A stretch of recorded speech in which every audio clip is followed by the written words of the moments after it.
a world where insanity reigns supreme and safety pin manufacturers are running out of metal for the diapers of the leftists, it's comforting to know an ancient, fat, long-haired, bearded reprobate has your mind in mind. Ladies and gentlemen, boys and girls, children of all ages, broadcasting behind enemy lines in occupied California, and despite every attempt by the SHR Media Network to revoke his shameless contract, we return to the bloviating Zeppelin's Berserk Bobcat Saloon. I have come here to chew bubble gum and kick ass. And I'm all out of bubble.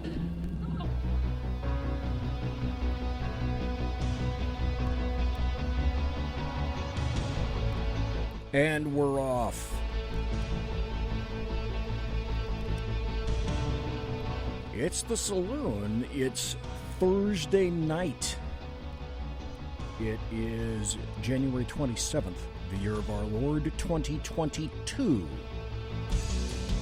Ladies and gentlemen, boys and girls, children of all ages, welcome to BZ's Berserk Bobcat Saloon radio show, where I am broadcasting still behind enemy lines in occupied California. We spell it with a K, but no longer from downtown Sacramento in the original SHR Media studios. Instead, my voice emanates from the South Sacramento area, but only for a short time more because my final move to a free state is coming. Be forewarned.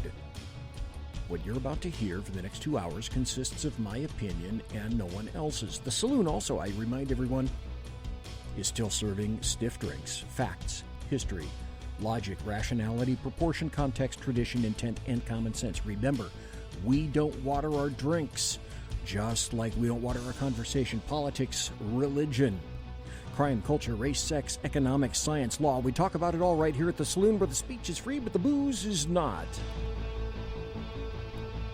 These are the early days of 2022, and I am done with bipartisanship and compromise. This is the new age of modern political warfare, gaslighting, lies, massive hypocrisy, half-truths, threats, and all on the part of Democrats, leftists, anarchists, aided and abetted by their propaganda organs, the American media maggots. And they have all declared we are on an open war footing against you. 2021 was the year of retribution, revenge, and punishment of conservatives by Democrats. So let there be no mistake. I love my country, but abjure its leftist leaders and anybody who won't put America and her lawful citizens first, obey the U.S. Constitution, the Bill of Rights, uphold the rule of law, and embrace due process. If loving my country makes me an extremist, then so be it. So tonight, in the Saloon, I have a really good friend of mine, Lonnie Poindexter. Good evening to you, sir. How are you? Hello, BZ, and thank you for having me here in the Saloon. Always enjoy it, have a great time, and he is right, ladies and gentlemen. The drinks are plentiful, but they are not free. Well, unless you know the bartender if really you know well. The bartender and the owner, things like that. As I've said before, many times here in the Saloon, I get some great guests from the internet, but I also, I look over social media, but I also get guests from friends as well. And one of those people is my very good friend sitting to my right in the studio. Lonnie Poindexter is in the studio. He's not calling in because he's in the Sacramento area. He's been on my show a whole bunch of other times, and who is not only remarkably intelligent, he's widely read, widely traveled, insightful, and knows just about everybody in politics and just about everybody who is interesting, unique, and has good stories to tell because, you see, if you've listened to the show before, you know that Lonnie Poindexter can capture your soul with his stories and his experiences. So let's, and again, Lonnie Poindexter, thanks for being live here in the Saloon. It's so much different. It's so much nicer when there's somebody to look at in the studio instead of somebody over the phone. It's so much better. I agree, brother. It's I've been looking forward to this. Anytime we can get together and share truth, but in particular in light of your relocating to greener pastures. And I agree with you 150%, although I'm a little chagrined that they're putting some distance between you and I. But through technology, we can still connect, but not often in studio together. But hey, and whenever we can. And then with today's guest that you've got queued up and ready to go on, I'm especially excited about that because I had the great pleasure of connecting with this gentleman some years ago. And, I don't even remember how I found out about this gentleman.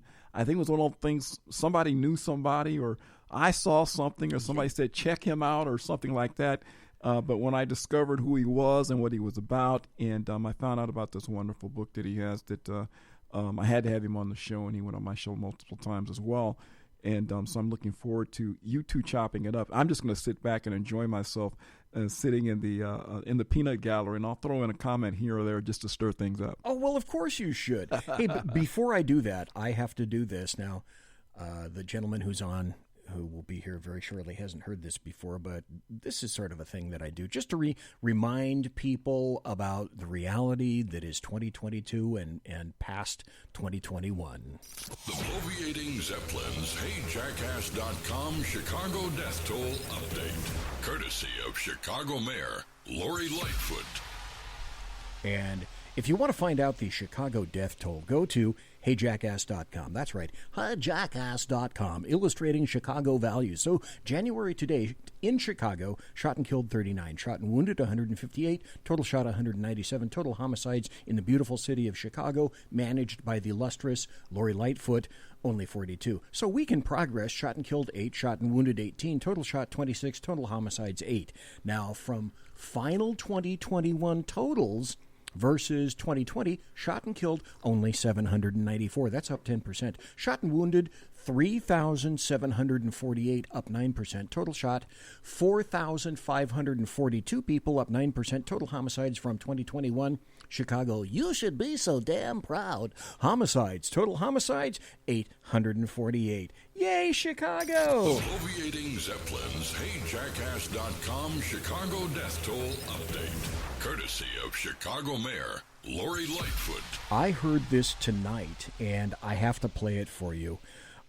This is the new ad from the GOP, and everybody is saying, including, who's the guy that's on the 5? That's the leftist dude. I can't even think of his name right now, but I will. He said this was unfair for the GOP to go this low. I said, sounds to me like it's accurate. The idea that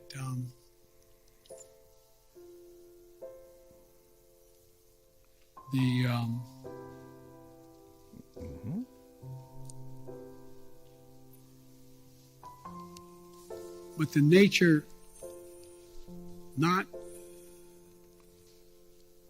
when the political coverage, that, look,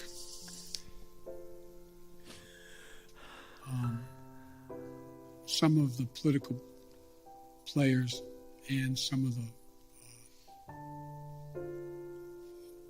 let me ask a rhetorical question. Okay, go ahead. No, I won't. Anyway. There you go. Joe Biden, your president. What a wonderful guy. So anyway, now that I got that out of the way, you shouldn't be shocked that, like Lonnie said, tonight's guest was referred to me by Lonnie Poindexter himself, and I am never one to ignore Lonnie's recommendations because, after all, Lonnie has some great stories to tell, and this gentleman has some great stories to tell, and I know that because I've spoken to him earlier. So let's welcome retired law enforcement sergeant John Rick Baker to the Saloon, who is the author of the book Vice, which we'll talk about tonight, and many other law enforcement-related topics as well.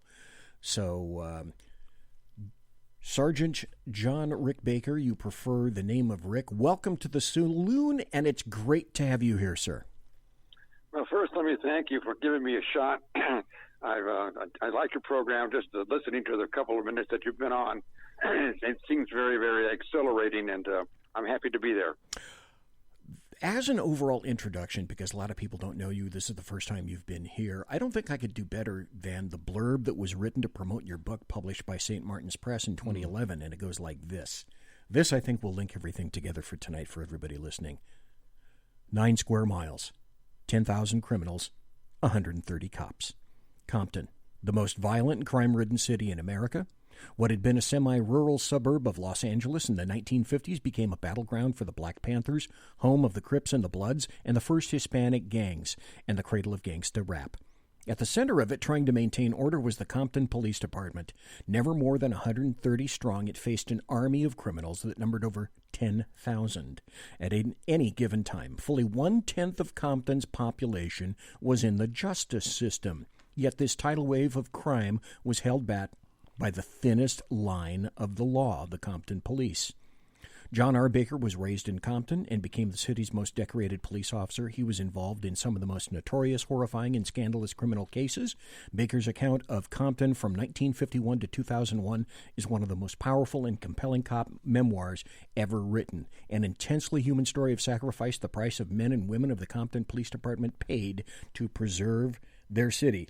Now, folks, that's just a little taste of what you're going to hear tonight. So, Sergeant Baker, again, thanks for taking the time to be on the show, and thanks for talking to me, sir. It's going to be a pleasure, believe me. Definitely a pleasure for me to do a show with you.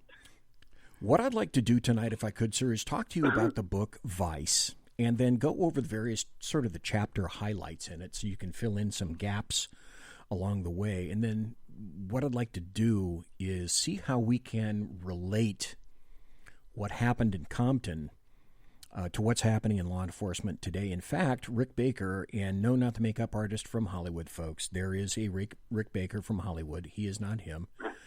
You and I spoke earlier today, and we agreed that there are shockingly similar situations that occurred in Compton that are again being repeated today. Now, there's a quote that is attributed to George Santayana that I recall and I think is highly applicable for this aspect and to everything today, which goes like this. Those who do not remember the past are condemned to repeat it. And so I submit that is certainly true with what we're seeing in law enforcement today and what occurred in Compton, things that you saw, Sergeant Rick Baker, in the 50s, 60s, 70s, 80s, and beyond. So tonight, Sergeant Rick Baker and I are going to put that all together for you. So again, thank you ever so kindly for being here. We talked a little bit earlier and at the conclusion of the first hour, and if we run out of material for the first hour, which I really don't think we will. It hasn't happened as long as I've been around.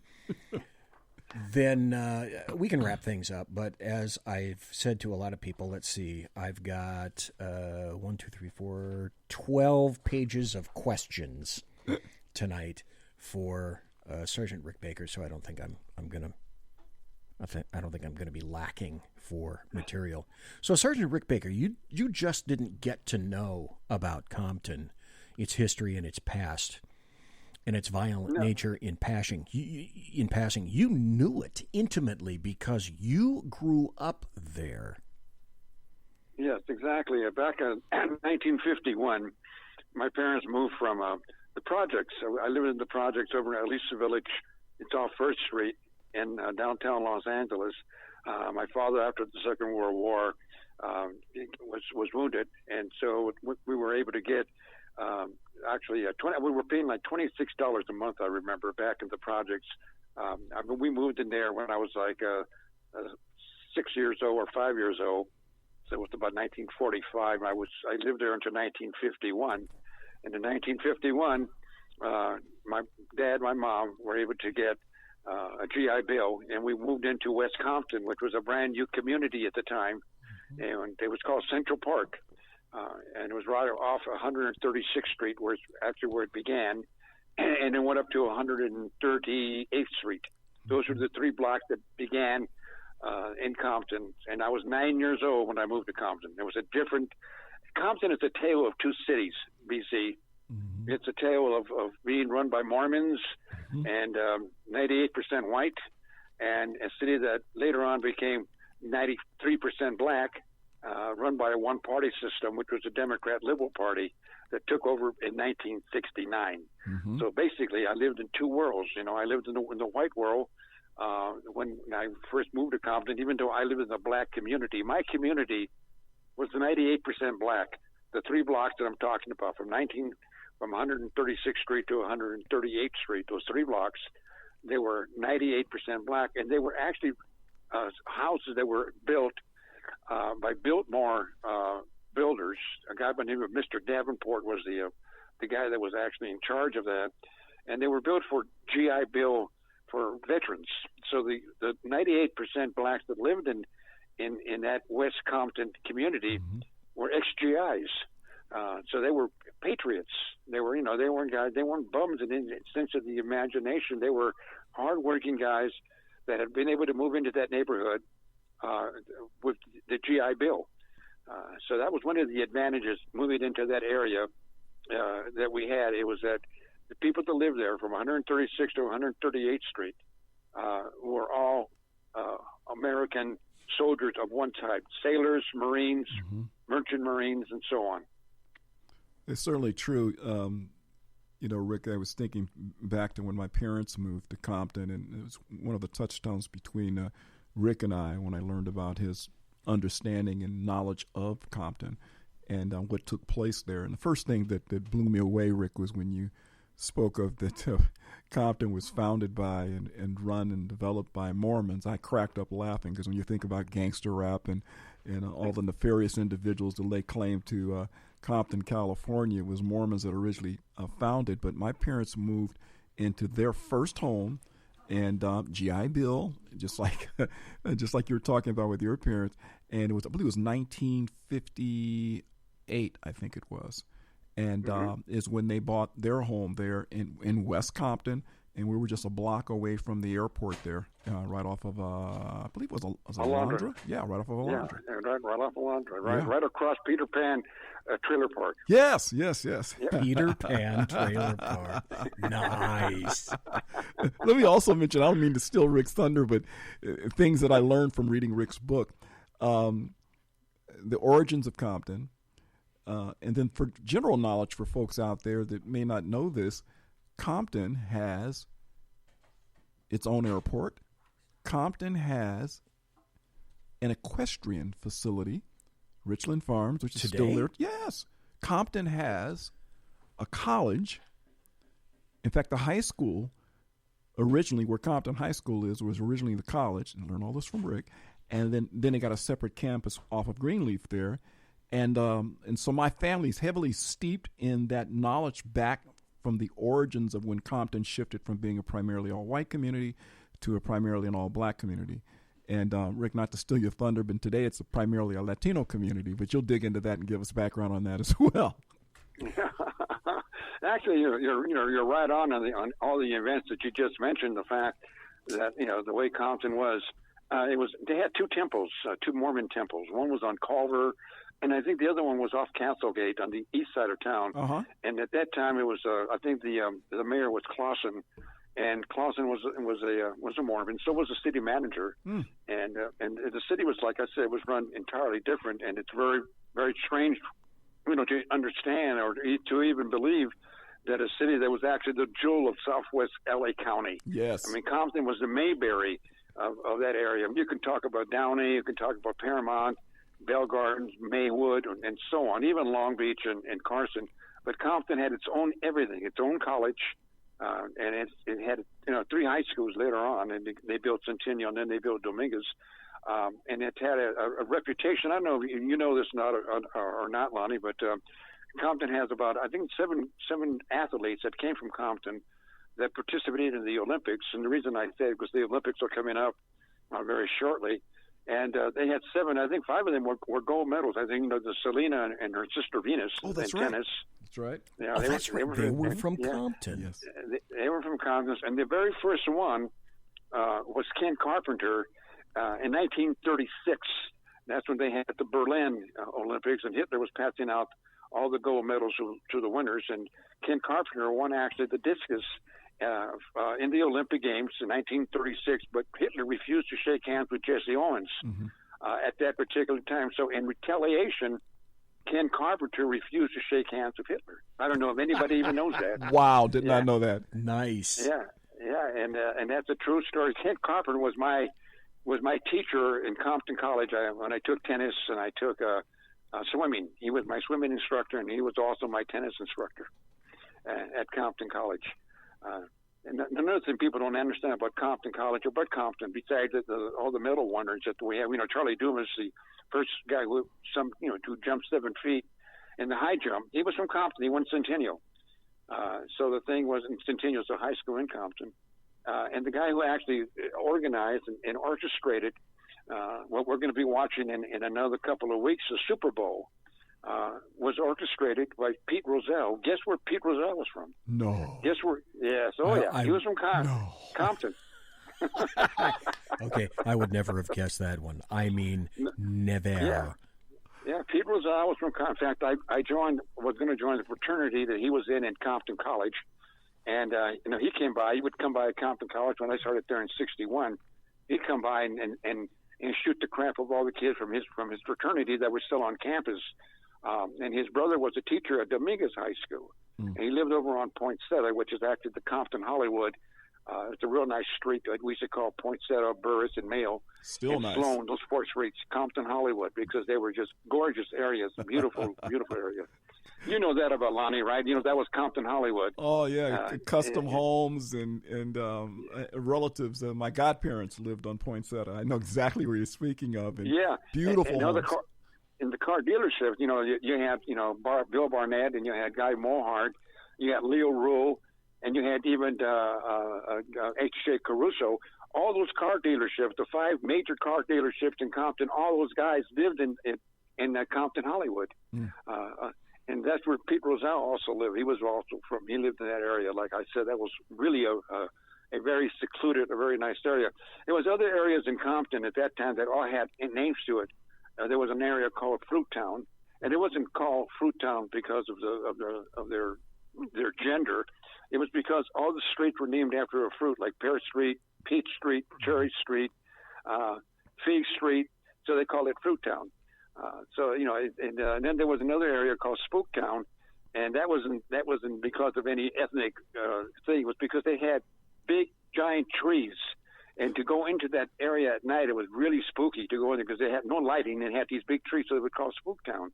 That was in Compton. So like I said, there was little sections of Compton that people don't know about. You mentioned the fact that BZ went out and listened to a rock group by the name of War. Well, War used to practice on Orchard Street behind the old Sears building, which was on Long Beach Boulevard. In fact, Double J, a police officer who worked with me, his name was Jafford Jackson. He's passed away, but he used to be the drummer for War. He was a drummer. They used to play in the back of the Sears building on Orchard Street, and a couple of times I went by my patrol unit, and I heard them playing, and they were in the garage. Who would know that someday they would make such great sounds? They made some great music, and one of the songs they made, in fact, I was telling BZ, was that they were actually talking about the 155 gang. That they said the reason they called it the 155 gang, the 155th, was because it was on 155th Street off Central Avenue. It was in the Nestor tract. It was from 151st Street to 155th Street. Those are 4 blocks in the Nestor tract. And believe it or not, in that area, they were all either white people or Latinos that had been in Compton since the 1930s. That's how old that track was. And it was surrounded actually by a black area. 151st or 155th Street was 4 blocks. It was like a little island in the middle of a black area that was surrounded them. But everybody respected that neighborhood because they had a reputation of high violence, to say the least. They were known for a lot of stuff. They had the Carvajal brothers there. They had the Armijo brothers there. They had Big John David Davila. They had some characters that were unbelievable. They had some street names that were unbelievable. One of them was called Cisco Kid, and they had quite a reputation. That was the 155 gang from that particular area. Folks, tonight we're talking to Sergeant Rick Baker, John Rick Baker, who prefers the name of Rick, and his book, which was published in 2011 called Vice. And basically it's a story about Compton. It's a story about the Compton Police Department, sort of an ode to a past time, which we shouldn't forget because we're seeing this kind of a thing roll out, which we'll talk about a little bit later on tonight towards the end of the show. We're seeing it replicated once again.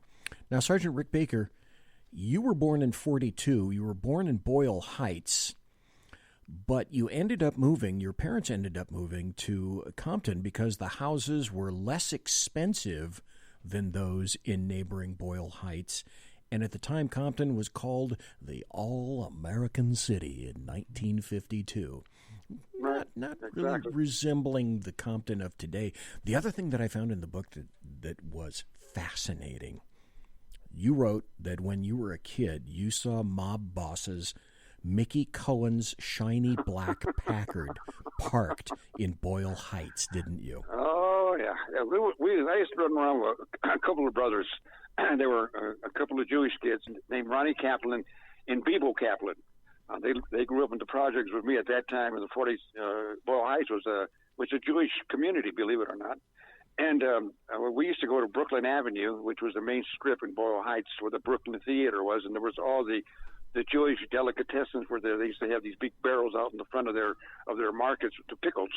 And they would see one of the guys would come out, the merchant with the apron around his, it was like New York. And his little hat on, and Ronnie Kaplan and myself and Bebo, we would steal the pickles out of those big giant barrels that they had in front, and then run like hell. And then the guy would come out, the big Jewish guy would come out, and he would, you little greasers. But the thing was that the Kaplans, they were Jews themselves, but they saw me, I guess, and so they said, hey, you little, and so we would run down Brooklyn Avenue. And that was how Brooklyn was, and there was a shoe shine parlor. I always remember by one of the areas that we used to rip off the pickles from, and there was this beautiful Packard parked in front there, and they had these terrific hubcaps. It was it was a very unique car with a big giant swan in the front, I think it was, and so Ronnie and I were gonna hey, what a better time to knock off and get a hubcap. We could sell that hubcap later on, And the guy came out, and he was in a suit and tie, which was, that was something odd to begin with. Oops. He comes out with a suit, and he's a big guy, big old guy. And he said, hey, you kids, come over here. He says, don't, blah, blah, blah with this car, man, because it belongs to Mickey. And when he said that, I was a kid. I was like 8 years old, I think, or 9 years old. I thought he was talking about Mickey Mouse. I said, Mickey. And he goes, oh, no, he looks, Mickey, Cohen, and he's here, right here, and he gave me a quarter. And he gave the other two Kaplan brothers a couple of quarters, a quarter apiece. That's a lot of money. 75. Yeah, a lot of money for us. That we could go to Curry's and buy ourselves a cone and go to the Brooklyn Theater and watch a Dracula movie, whatever, So we were really happy. And he said, just you tell your buddies never to mess with this car. And we said, believe me, man, we'll never mess with this car again. We'll never. We'll shine the car for you. Want us? No, get out of here. Go ahead and enjoy yourself. Get yourself an ice cream. That's what the guy told us. But that was Mickey Cohen's henchman. Later on, I heard that Meyer Lansky was there together with the guy who got shot in Hollywood. What was his name? Bugsy Siegel. Yeah. Oh, right. Siegel got shot in Las Vegas. Actually got shot in the head, but he was in Las Vegas at the time. Sorry about that. Yeah. So anyway, he, like I said, all those Jewish gangsters, they were right there. In fact, if you in the movie that I think just came out not too long ago, L.A. Confidential, was but right. LAPD. They're talking about Mickey Cohen. Remember when the captain ripped off, the heroin, and that's because Mickey was sent to San Quentin, and all that drugs that he had were then ripped off by the crooked cops. That was about Mickey Cohen. That was a great James Ellroy book. Folks, we're talking to Sergeant John Rick Baker, who prefers Rick. I'm here with Lonnie Poindexter, and you are in the saloon. We're going to take a break and come back in a couple of minutes. If you need to use the electric winkle chamber, do so right now. We'll be right back after this, okay? Don't go anywhere. Conservative media done right. You're listening to the SHR Media Network. Hey, are you guys listening? This is Shannon from Right Way with Shannon and Mike in the AM on SHR Media. I know you've been wondering where we are and what's been going on. Well, folks, that's right. We're back. So please join us 7 to 9 a.m. Monday through Thursday on SHR Media, on Spreaker, iHeartRadio, and Spotify, and Facebook Live at 11 a.m. on Right Way with Shannon and Mike in the AM at Facebook. You don't want to miss a minute. We've got lots of guests, lots of segments, and lots of interesting things. And let's face it, there's nowhere for you to go, so you might as well tune in. Again, Right Way with Shannon and Mike in the AM. We're back live on the air on SHR Media, 7 to 9 a.m. Monday through Thursday, audio and Facebook Live, audio and video. Yes, we are going to do video. Facebook Live, Right Way with Shannon and Mike in the AM. Hope to see you soon. Want to make an immediate difference in the life of a critically ill child? You have the ability to do that right now. Make a donation to Dream Makers for Life, the organization that restores dreams to seriously ill children and their families. You can sponsor a dream pack for a child, which contains a clear PVC backpack, a dry erase board adventure coloring book, a journal, and dry erase markers to inspire a critically ill child to envision a future adventure and hope. Want to become a dream maker for life yourself? Go to dreamforlife.org. That's dreamforlife.org. Help a child. Help a family. There is always hope. Unleashed Jeremy Hansen, the most explosive pro-American podcast on the planet. Pro-MAGA, pro-Trump, pro-conservative. Come join the resistance. Fight for what really matters in America. 5 p.m. Central on UJHLive.com, Spreaker, iHeartRadio, Pandora, or MAGABook.com. Come join the resistance and fight for America. Unleashed Jeremy Hansen.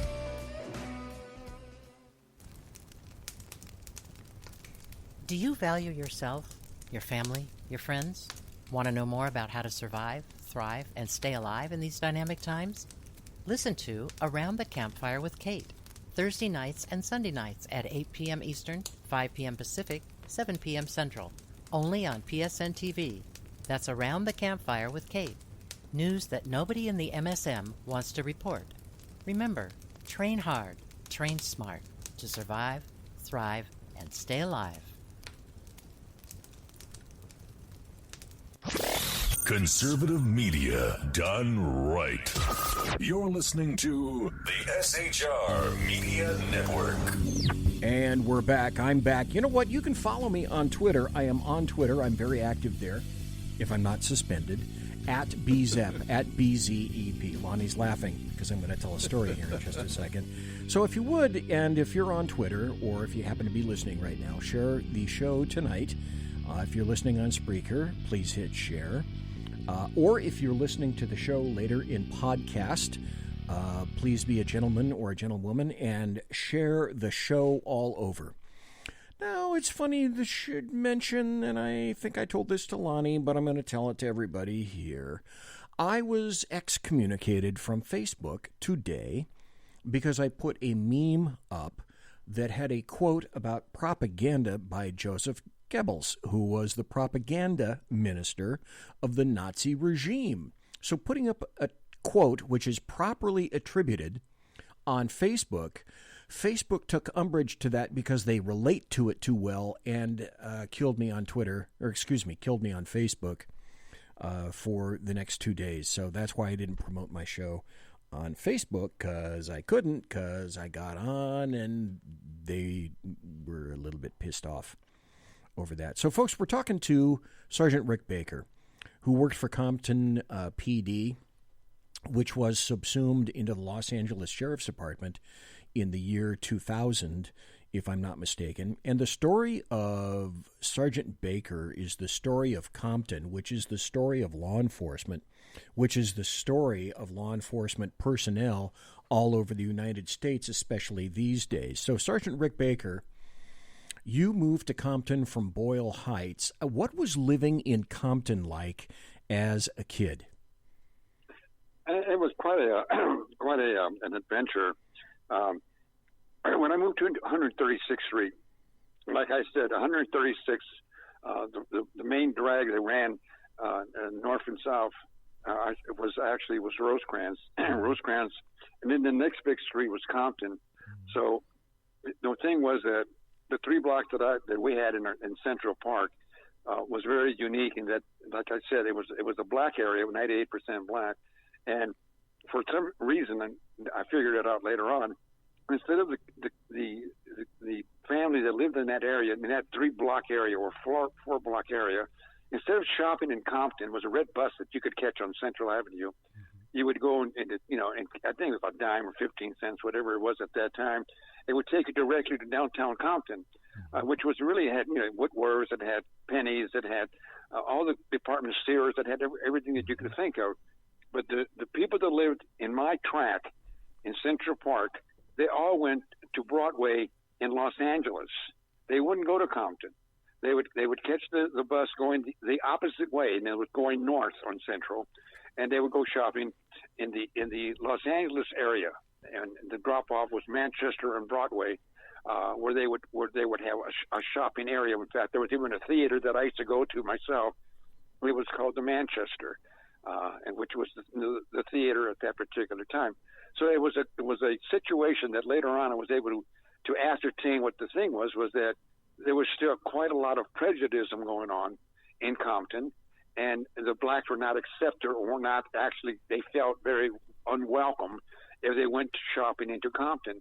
So they would go the opposite way. They would go into the South Central area or Manchester, the Manchester Broadway area, which is something that is kind of something you would have to look at and try to figure it out. Why would they shop there when they could go to Compton, which was closer, and they could do their shopping there? They would go an extra 7 to 8 miles into Los Angeles rather than go 4 miles into Compton.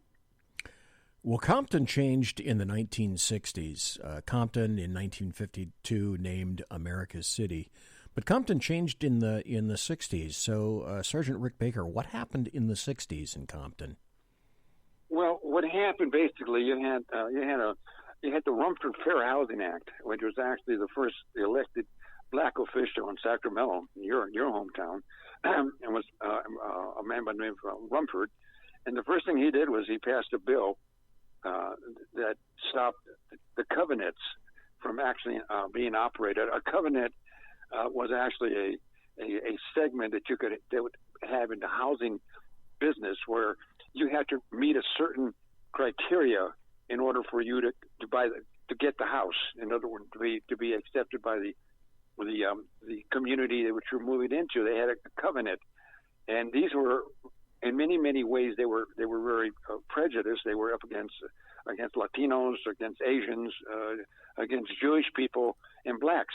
All those people were basically excluded from the covenants. After the Fair Housing Act, the Rumford Fair Housing Act of 1963, I think it was promoted. They had to release all the covenants that were being held in Compton, which meant the Mormons that were running the city, they had to also delete any covenants from any of the housing that were in the area. And then you had the 1965 Watts riot. Now, the Watts riot broke out on 118th and Avalon with 2 brothers that were being arrested by the Highway Patrol. And after they were arrested, the mother of the 2 brothers, who actually cussed them out, she really got in their face. She was mad at them for being drunk and being arrested. And all she asked for was that the Highway Patrol would release the car to her. In other words, they stopped the 2 brothers in the car. They were arrested for DUI. And she wasn't arguing that. She was saying, well, release the car to me. A car, especially in those days, it was very important to have, to have a set of wheels to be able to communicate here and there, especially for a single mother. And she asked for the car to be released to her. Well, the Highway Patrol, being the way the Highway Patrol is, they insisted that they were going to impound the car. And that's what started the whole mess. That's when they got in her face. She got in their face. They got into a big, giant argument. They got into it, or the public started getting involved. It was summer It was August. There had been a lot of animosity before then, and this was the spark that started the Watts riot. It was 118th and Avalon.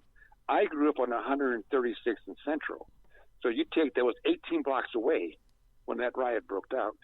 And when that riot broke out, that changed the complexion of the city of Compton later on, because as time rolled on with the Rumford Fair Housing Act, where they could no longer keep minorities of any sort from buying a home because of the covenant, and because of the riot that took place in 65, the white clientele in Compton started beginning to move out of Compton. They started moving into Santa Fe Springs. They started moving into Lakewood, into Long Beach, into Gardena, the surrounding areas. But that was the beginning of the exodus. It sure was. I remember my parents, who actually were able to circumvent the covenant because the real estate agent that handled the transaction for my parents purchasing their first home, which was there in Compton, was handled by a white real estate agent who happened to own a home on the same street as the house that my parents wanted to buy, and she was able to navigate that and get them around that covenant for the getting into their first home. And then, and now here's the deal. Senior citizens, my folks are way up in age. I didn't find this out until about 6 months ago. They never brought it up or mentioned it. My dad happened to say, "Oh yeah, it was Flag Day when your mom and I bought our first home." I said, "Well, Flag Day, which is a holiday," right? And he says, because I remember my parents used to put their flags out on Flag Day. He said, "Oh no, not that Flag Day." He said that was all the real estate flags that went up after we purchased our home on Raymond Street, because we were the first blacks on that street. So I said, so that was the Flag Day to you. And he says we were able to do that because the real estate agent saw our cause and figured out a way to make it happen. And I just thought that was fascinating. And so our next door neighbors on the right side of our home on that street was an interracial couple. And it was Aunt Mickey and LT, which is what we call them. They weren't actually relatives, but we were taught to respect our elders. As a child, I had no idea that they were interracial. It never connected for me. When you're a kid, you don't think of that stuff. It just is. It just is. And I'm go, Aunt Mickey was white? Yes, son, she was. I just thought she was because what we weren't taught, the separatism and the foolishness in our household.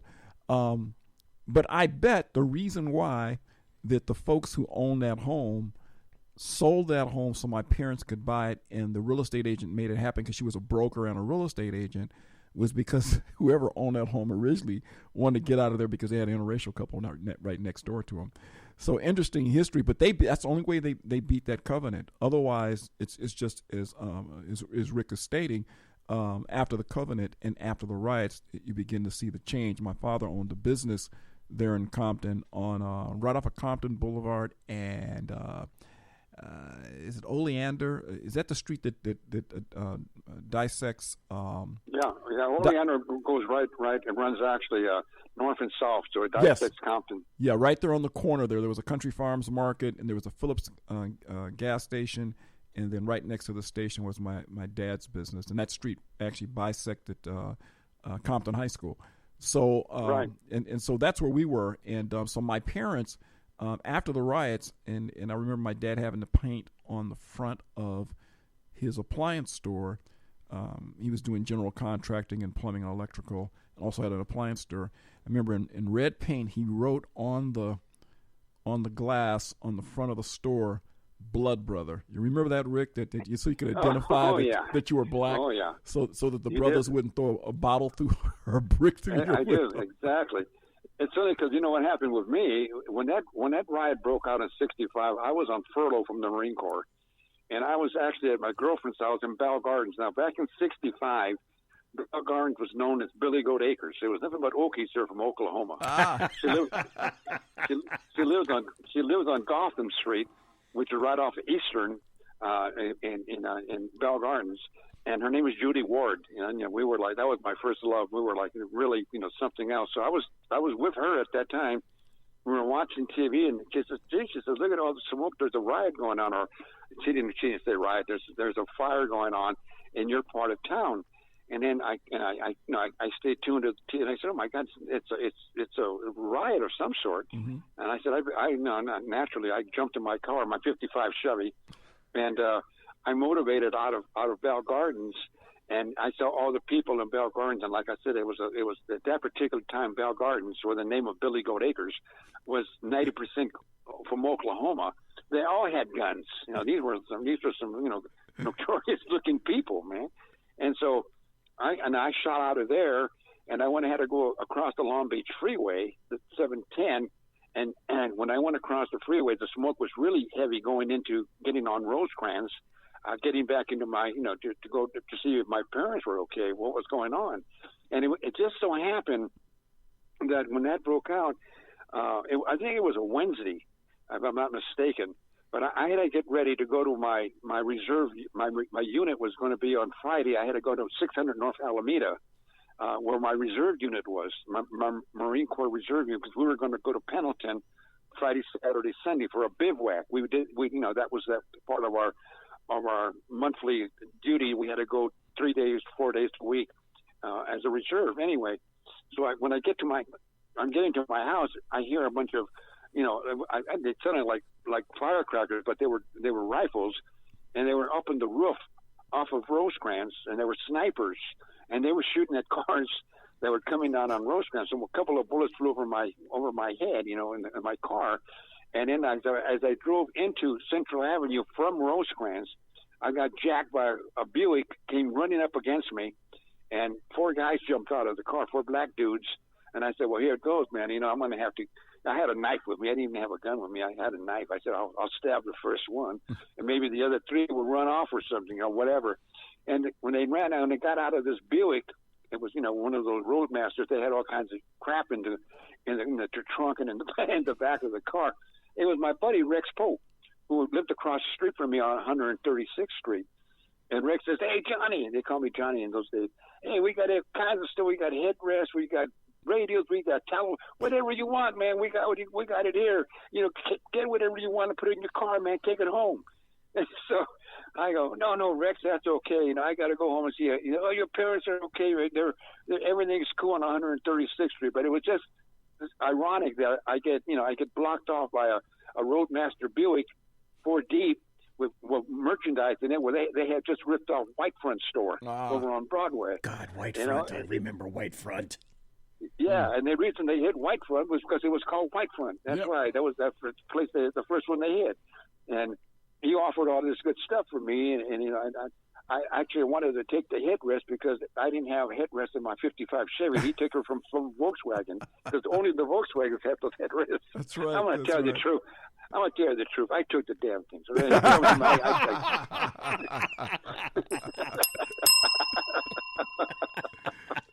let me segue for a moment here.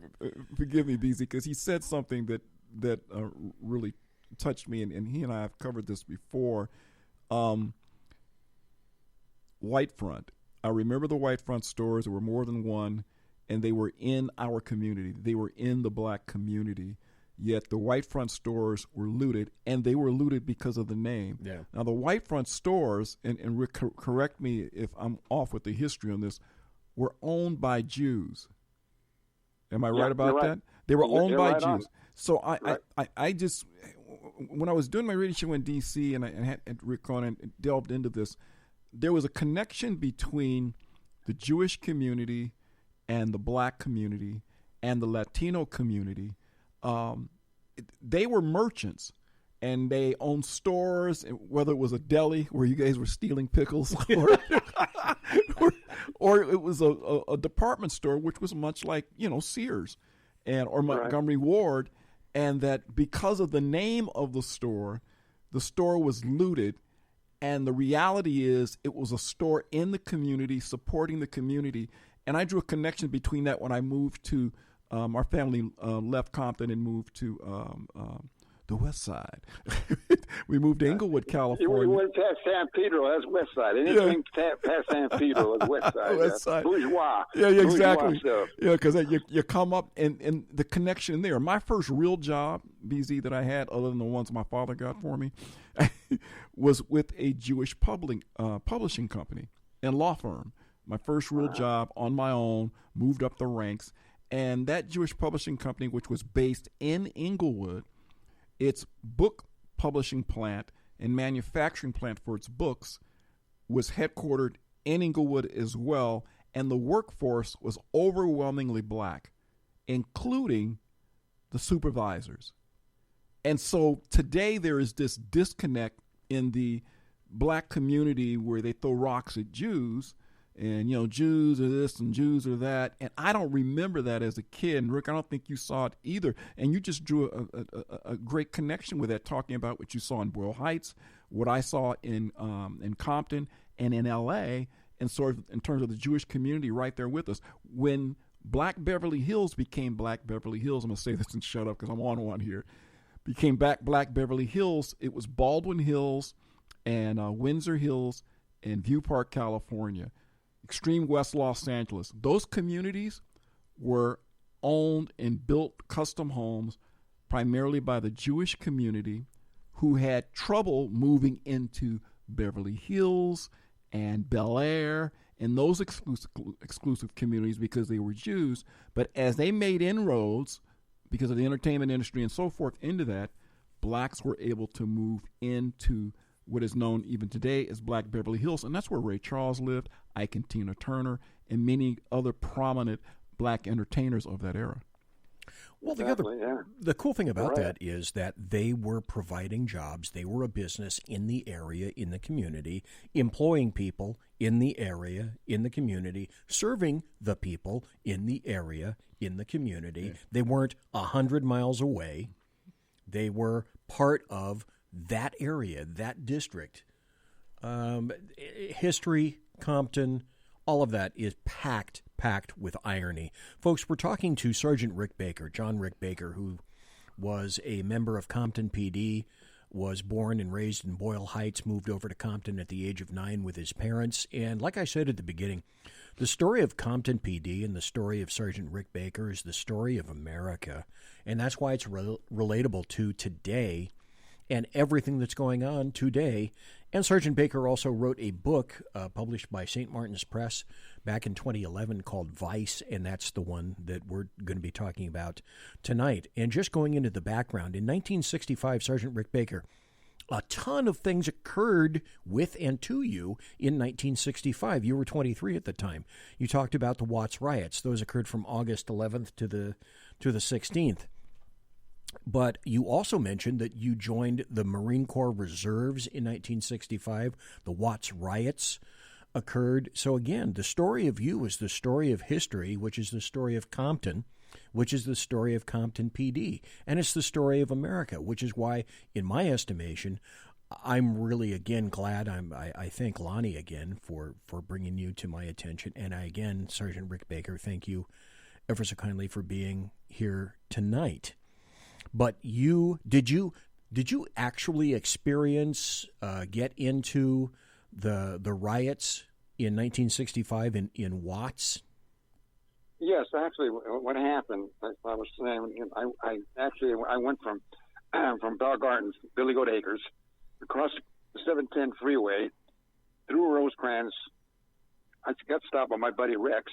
I picked up my items, and then I hit 136th Street, which is where my parents lived, and I got my gear because we were going to have a maneuver on Friday. So I wanted my gear in my car because I didn't know how long this thing was going to last, because it was escalating. And we could see, or I could see, on Central Avenue, we could see the cars that were coming in from L.A., and they were loaded. They were loaded with chairs. Some of them were carrying mattresses. They were just looting. But on my street, because you got to remember, my street was GIs. They were all ex-Army, ex-whatever. And there wasn't one house, there wasn't one car, there wasn't one thing that was done, because everybody on my street was armed. They stood in their porch, in front of the porch, and made damn sure that nothing happened as far as the rioters that were basically from Watts, from Grape Street. You had Nickerson Gardens, you had Jordan Downs, you had Imperial Courts, you had the projects right off Imperial. And so you had all them groups in there that were the ones that were really involved with the destruction, violence, and the beating up. They were even beating up light-skinned blacks. You know, if you were black, if you were light-skinned, if you had good hair, I mean by good hair, Don, Lonnie, you know what I mean. If you had straight hair, they jump you. They were jumping on anything that wasn't in their mind coal black. That is, and it was just an unbelievable situation, because I could see when I went to my unit, which was in 600 North Alameda. When I went to my unit, there was a fire going on across Tamarind Street, which is the other side of Alameda Street. In one of the stores, there was a carload of rioters, a group of them, and they were going to set fire to I think it was a Maytag store. I'm not sure, or Mayfair, one of the grocery stores. It might have been a Maytag or Mayfair, one of those two stores. Anyway, so the guys that I was with, the Marines that I was with, they were armed. They were coming in. The unit that I belonged to, 23rd Regiment, 4th Marine Division, it was 99% white. And then the armory that we were, they had M79s, which were lemon launchers. They shot grenades. They had 81 mortars. They had M14s. They had live ammo. So what we did, and every sixth round was a tracer. Tracer, right? We went across on Alameda, and we fired from Alameda to the market, where was a group of guys trying to set the whole market on fire. And I don't know if we hit anybody or not, but we fired right into that whole area, and within a matter of 20 seconds, it was clean. I mean, they got in their cars and they were gone. It was 2 or 3 cars, and they were out of there. And I don't know if, like I said, if anybody got hit, because there was 34 people that got killed. There was never anybody that could attest to that. So I don't know what happened. I just know we got them out of that area on Tamarind Street, on that market they were going to set on fire. That's how involved I was with the Watts riots. Sergeant Rick Baker, and we're here tonight with him talking about his book, Vice, published by St. Martin's Press in 2011. I have a copy, and Lonnie has a copy of it right here tonight. It is an honor and a pleasure to speak to you, because everything that you're talking about is something that I directly relate to. We're going to get to law enforcement. We have about 2 minutes. No, we got about 1 minute left before the top of the hour break. And just like I said, Lonnie, an hour has gone by. Boom, just like that. Mm-hmm. And when we come back after the break, talking to Sergeant Rick Baker, in June of 1968, something momentous happened with Sergeant Baker. And we're going to talk about that. 1968 was a really banner year, a flag year, not just for Rick Baker, but for the area where he lived and also for society in the United States. A ton of turbulent things occurred in 1968. So Sergeant Baker was around for 1965. Many things occurred then. We're going to talk about 1968 when we come back. I'm BZ. That's Lonnie Poindexter. We're talking to Sergeant Rick Baker about his book, Vice. You're in the saloon. Thanks for being here. We'll be right back after this. Don't go away, please. Conservative media done right. You're listening to the SHR Media Network. It is he that is me, bringing perspective from across the sea. Join me, Jack Alexander, 4 days a week for the Jack Alexander Experiment podcast, as I take a unique outsider's look at the news and issues affecting life and liberty here in the USA. I'll show you what the mainstream media refuses to. Politics, border security, defense, healthcare, travel, nothing is off limits. Catch the Jack Alexander Experiment podcast each Monday to Thursday on Facebook, YouTube, and everywhere good podcasts can be found. Also, check out the website, www.jackalexanderexperiment.com. Come listen to the bloviating Zeppelin's Berserk Bobcat Saloon radio show, Tuesday and Thursday nights at 11 p.m. Eastern, 8 p.m. Pacific, for the best in late-night conservatarian wireless talk radio at shrmedia.com. Raised as a free-range child with dirt and freedom, BZ is broadcasting behind enemy lines in occupied California. Jump into our plush, sumptuous, palatial, and resplendent chat room at shrmedia.com. Now, with 18% more umbrage and 20% more bulbosity than previous shows, and with delicious Liberty additives. Remember, BZ realizes that with great beard comes great responsibility. No chinchillas were harmed, embarrassed, or the focus of any sarcasm whatsoever in the making of this ad. It's your business diva here, Melanie Collette. I am inviting you to a front row seat as I discuss some of the most intriguing details of wealth and finance with today's movers and shakers in the world of business. Listen in and discover financial truths on a global, domestic, and household scale. Uncover topics that will impact your wallet today and in the future. Money Talk with Melanie airs Monday through Friday, 5 p.m. East, 2 p.m. West, right here on SHR Media and High Plains Pundit Talk Radio. You can't afford to miss it. After 6 years covering terror and corruption, the Unpleasant Blind Guy is making a change. I'm Dave Milner. Join me on Spreaker and YouTube through SHR Media and on the Western Free Radio Network as I team up with Jeff Mitchell, host of the English Defense League radio show on blogtalkradio.com. Check show pages for airtimes. It's the Unpleasant Blind Guy. On EBL Radio. There's no surrender, ever. Because truth is not always pleasant. Conservative media done right. You're listening to the SHR Media Network. And we're back. I'm back. He's back. They are back. Baby got back. I'm BZ, the bloviating Zeppelin. Lonnie Poindexter is right over there after having returned shortly from the electric winkle chamber. Yes, he uses it as well. He's a human being, a vertical biped, just like anybody else. I should like to remind everybody that you can listen to the show live at shrmedia.com, shrmedia.com. You can jump into the sumptuous, palatial, and resplendent chat room at shrmedia.com. If you click on chat or listen live, go into the chat room, you can log in, say hello to everybody, and I know if you don't mind being embarrassed, you can actually call the teleolophone and speak to myself, Lonnie, and Sergeant Rick Baker, to whom we are speaking tonight. If you dare, you can call this number, 575-208-4481. That number in Lodi is 575-208-4481. If you're calling from Venezuela, it's 575-208-4481. If you're calling from the planet Zephron and beyond, it's area code 575-208-4481. Just thought I'd tell you. And thanks for listening to us tonight. Sergeant Rick Baker is our guest. He's here to talk about the book Vice. We got up to the year 1968, and a bunch of things happened to you, Sergeant Rick Baker, in 1968. One of the most fundamental things that occurred to you personally was what, sir? Well, number one was I was able to, I was recruited, and I became a Compton police officer in 1968 after I graduated from the LASO Academy.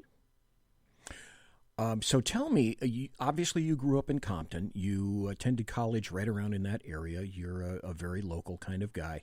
You could have, in the Southern California area, Southern California law enforcement is kind of a thing unto itself. And one of the first things that I discovered, because I'm a Northern California law enforcement kind of guy, I spent 41 years in law enforcement. I went with the feds, and then I went with a couple of sheriff's departments and spent my final 35 years with the Sacramento County Sheriff's Department. One thing I discovered about Southern California is that a lot of officers down there jump around frequently between department to department to department. And you could have gone anywhere. You could have gone to LAPD, you could have gone to LASO, you could have gone to any of the other neighboring areas surrounding Compton, yet you chose to work for Compton PD. So, Sergeant Rick Baker, why was that? Why Compton PD? Okay, it's very simple. I felt very at ease working in Compton. Since I had grown up in Compton, I knew everybody that was there. I knew the I knew the elite. I knew the car dealerships that were the guys that lived on Poinsettia that we talked about earlier, lived in Compton, Hollywood. I was aware of them. I was aware also of the Latino corridor, which actually was on Mona Boulevard, and it separated Compton from Willowbrook, which was actually a Latino black area. I was aware of the different aspects of Compton. All the streets. One of the things that I had a big advantage of was the fact I worked for the post office in Compton. So as a post office employee, I was a special delivery operator, so I knew all the different streets because I used to deliver mail to them all. So I didn't have to worry about where's Aprilla, where's Raymond Street, where's Brazil Street, or where is whatever street, because I had delivered mail in the area. I was familiar with the entire city, plus the fact that I had worked in the Compton Drive-In as a kid in 1961, and I had also gone to Compton College. And I went to Compton High School in the summer of '61, just for summer school. So, I was so familiar with the town; it was like my backhand. I had a tremendous advantage of not only understanding the town, but I understood the dynamics of the city. I understand the blacks at that particular time and the Chicanos at that time were striving to get more of the city involved in their politicking. In other words, to become mayors or become councilmen, become part of the city instead of just living there and paying taxes and not being part of the atmosphere. I understood that part of it. So I understood the politics of Compton. I certainly understood the culture of Compton, and I was very comfortable in being a police officer in Compton because I knew the criminal element, and that was the most important asset that I had going for me. Growing up in Compton on 136th and Central Avenue, I knew every crook there was. I knew this is before the gangs. This is before the Crips and the Bloods.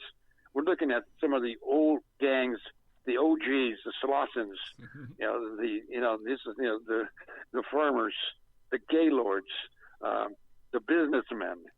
These were the Huns.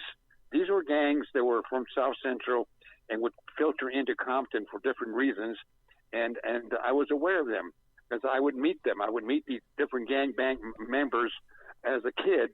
I used to play at Centennial High School, which was right away. It's only 2 blocks away from where I live. It was on 134th and Central, and I used to play in the football field there on Saturdays and Sundays. We'd have standout football, and I would meet all these characters that belonged to all these street gangs in South Central. I would meet them in the football field playing football there. And one of the important people that I met there, I think you read that in the book, was a kid that was like about 9 years younger than me. I was 17. He was about 8 or 9, and his name was Sylvester Scott. He lived on Piru Street, which was right next door to my street. It was right next door to 136th Street. And Sylvester Scott later on, again with the street name of Puddin, Puddin, became the founder of the Pirus. You being a police officer, a sheriff in Sacramento and California, you're definitely familiar with the Pirus that later became the Bloods in 1973. I can go into that detail later on. I can give you how they became the Bloods, what elements made them from the Pirus into the Bloods, and how they offset the Crips and Tukey Williams and Raymond Washington, who actually were the founders of the Crips that were from South Central Los Angeles. But the Pirus were strictly a Compton gang, and they were actually formatted by Sylvester Scott, Lorenzo Benton, his nickname was Low, a guy named Larry Watts, his nickname was Tam, A.C. Moses, his nickname was Babaloo, and Little Vince. Those were the 5 members that lived on Piru Street that formed the Piru gang, and they were formed as a protection against the Crips. I find it very interesting because I read the book and bought a copy of it, and it's a fascinating book, folks. We're talking to Sergeant Rick Baker from Compton PD, worked there for 18 years, and he wrote a book called Vice that we are referring to tonight. You said in the book that CPD, Compton Police Department, never had a SWAT team. It was a SWAT team, which when I pulled that sentence out of the book, I thought, wow, that's some insight right there. This also stood out with me. You said that some of the officers carried MAC-10s on the department. Well, that dates, but a MAC-10 is is a fully automatic, cheaply manufactured, fully automatic weapon manufactured by a guy named Ingram that first appeared in a 1974 John Wayne movie called McQ. It fired from an open bolt. It had a prodigious fire rate. It was inaccurate as hell, but it looked really good on the movies. And I thought, God, giving cops Mac 10s. Boy, okay, that made an impression on me, if nothing else. But while you were there at Compton PD, you wrote in that book that calling Compton a war zone was not an understatement. So why was that? Well, you had a black professor. Okay, there was Josh Sides, S-I-D-E-S. First name was Josh, J-O-S-H, and he wrote a book called City Limits. He's an author. He's also a professor of black history. I think the last college he was at was Cal Pomona. I think that was the last one he was at. But anyway, he's quite a renowned professor. And in his book, he put down working in law enforcement, working in Compton, was the equivalent of working a guerrilla warfare. It was from street to street, house to house, right down to the bare bottom. You had to fight your way every day in Compton. It was that kind of a city. Looking at, like you said earlier, it was only 9 square miles, and 78,000 people squared into that, and that was the epicenter of violence.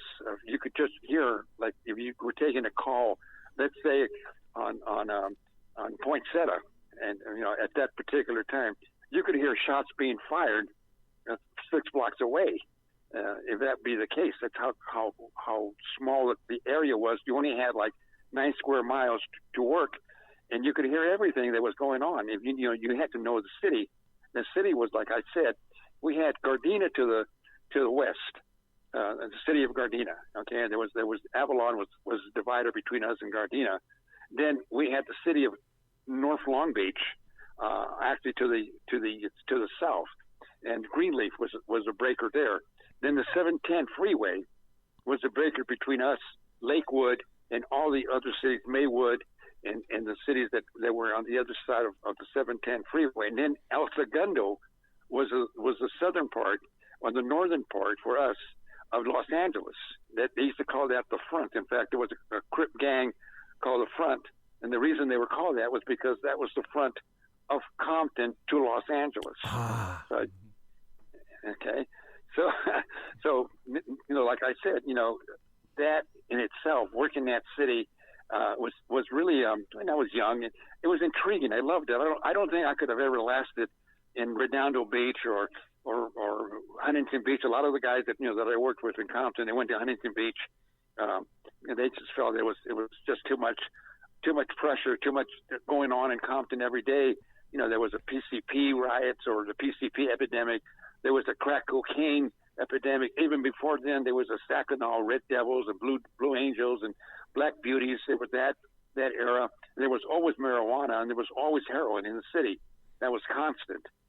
So, like I said, if you worked that city in 5 years, if you were strong enough to last 5 years in the city of Compton, you were as well versed in another city. It would have taken you 20 years to learn what you learned in 5 years in Compton. So I have to ask you, Sergeant Rick Baker, I got to ask you, because I think I know what the answer is, but I'm going to ask you anyway. Are you a type A personality and adrenaline junkie? Well, it depends on how you're looking at it. You're looking at it, what perspective you want to really grade me on that. Yeah, it could be. Well, there are people in law enforcement that people typically call shit magnets, where everything bad happens to them, and there are the other people that happen to step into the busts of the ages. I was never one of those people, but there were folks in various forms of law enforcement who, wherever they went, arrests found them, and they were the most active people all the way around. I sort of got the impression from the book that you found action everywhere you went, and it was part of you but it was also part of Compton at the time. So I got to ask this question also, Sergeant Rick Baker. What was the Golden Garter? It was 1002 North Long Beach Boulevard. The Golden Garter was a strip joint, okay? It was the strip joint that all the Compton cops would go to. If you worked the PM watch, you got off at midnight, and you hurried up really quick, and you ran off again. Compton was only 9 square miles, so you went from after work, put on your civvies, and you jammed to the Golden Garter because it was usually by midnight, it was red popping. If you were going to get any action at all, that was the time to be there. You go there, and Vito Ticelli, who owned the Golden Garter, had gone to high school with me. Him and I were high school mates at St. Anthony High School in Long Beach. So he was very pro-police, and he would open the doors for us. And we would, 4 or 5, 6 of us, 7 of us, 8 of us would be there. And we'd have our beer up until 2 o'clock. And then he would close down the Garter. But the Garter was loaded with girls, man. I mean, there was nothing but wall-to-wall women. And they were all naked. Who can say no to that? Yeah, so we were like, after we had gone through a 1 day, an 8-hour, duty, 8-hour course of whatever we were involved in, fighting with a PC peer, that's a duster, a guy on phencyclidine, or fighting with a gangbanger, or getting into a shootout, or getting shots fired at you, and you get your stuff together, you can go to the Golden Garter, and you forget about all that action that just took place an hour ago. You sit down there, and you're a different person. You got some beautiful girl sit down with you, and she gives you artificial love. She'll just talk to you and tell you what you want to hear. It's all bullshit, but that's what you wanted to do because it took the heat off of you. You were able to actually R&R, rest and relaxation. That's what the Golden Garter was. Yeah, it was all about decompression at the time. Every law enforcement agency has the equivalent of a Golden Garter. The stories I could tell, the stories you could tell. Speaking of stories, there's an individual that runs a theme throughout your book, and we see him again and again. Who was Dominic Ritigliano? Oh, that was Rut. Rut was one of the most, I guess you could call it, fabled police officers in the history of the Compton Police Department. He hired on in '65. In fact, he hired on during the Watts riots. He was actually in the Compton Academy and was taken out of his class to help make sure that Compton wasn't overrun. But Ritigliano was what you call, and you would be able to relate to this, he was a natural-born street cop, just one of those kind of guys that he could smell trouble, he could be able to solve it when nobody else would be able to do what he could do. He was just a natural cop, I had the pleasure of working with the guy. I worked with him in patrol, and we worked together. And then I also worked with him later on when I made detectives, and then later on when I made sergeant, I was able to have him work with me. We worked a couple of deals, in fact, in Inglewood, Lonnie. Oh. We worked in a Brazilian connection with crack cocaine at the time. It was right on, I think the name of we were on top of a roof. What was the name of it? It was one of those furniture plants in Inglewood, and we had an eyesight. We had to make sure that the guy who was making the buy, if he turned his back to the window, that meant that he was in trouble. If we stayed out of the window, that meant blah blah blah. But anyway, I worked that with Ritigliano. But Dominic was born in Niagara Falls, New York. He moved to L.A. as a little kid. In fact, he lived in Lincoln Heights. His family did, which was actually the neighborhood next door to Boyle Heights. And Lincoln Heights at that time was called Pizza Valley. It was actually Italians that lived in Lincoln Heights. It was heavily, just like Boyle Heights was Jewish. Lincoln Heights was Italian. Him and Vito Ticelli, and Vito, the guy who owns the Golden Garter, they both grew up on Workman when they were kids. But they moved to Compton, or Dominic moved to Dominguez, which is right next door to Compton, and Vito did move to Compton. But they moved there at the same time as I did. They were there, moved in there when they were like 8 or 9 years old. So Ritigliano was, like I said, was one of those guys that, like Serpico was in that movie. He could just smell trouble, and he could solve it. He was that kind of a cop. He enters and exits your life all through the book, but it sounds to me, if I'm remembering my character correctly, that he was done dirty by Compton PD. What occurred on that? What happened was him and Paul Herpen, who's actually he's still living, and he's like 92 years old now. They were working Dominguez Hills at that time. That's before Cabot and Forbes bought that entire area and brought in all the industrial places, like they brought in Sony and Sanyo and all the different warehouses that is in that area. Now it's right off the 91 freeway. Anyway, they were up in that area. They both had horses. They had a corral. In those days, they didn't have the warehouses there. It was all hills, Dominguez Hills, and they had horses in a corral there that they used to ride horses up in that area. And they were approached by an Indian, a regular Indian, that had a horse carriage for sale. Now, according to them, they bought the carriage from this Indian. They had a bill of receipt from this guy. They brought the horse carriage, and they parked it at Compton in the parking lot in the Compton Police Department. They parked it after they bought it. They parked it right in the area there. Come to find out, the carriage or the horse carriage was stolen, and so the guy who it belonged to spotted where it was at and reported that it was stolen. And so as a result, they had an investigation, and they went after Dominic and Paul Herpen. Dominic was talked into resigning by Captain Stark, who was really he was like the guru. You know, well, you would know this. We see that every department's got a captain or a lieutenant or a sergeant that really everybody respects, and whatever he usually says goes.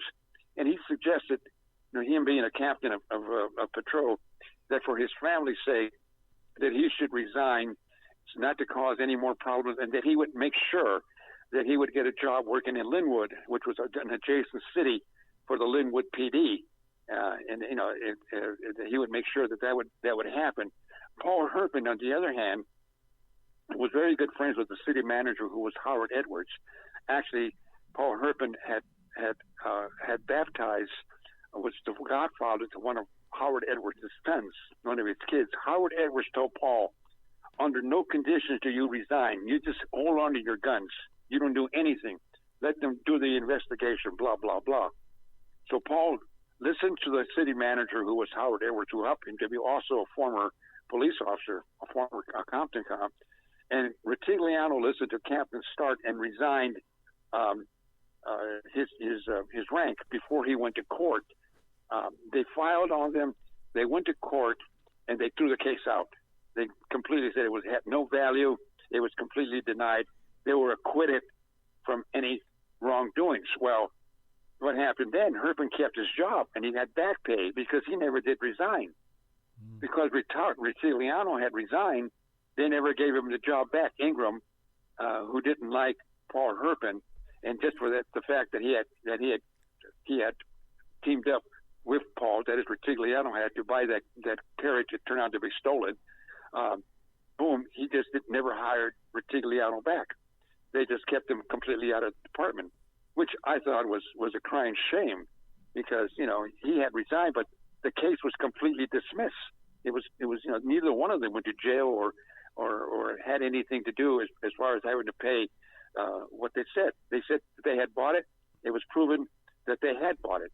So that was the bottom line.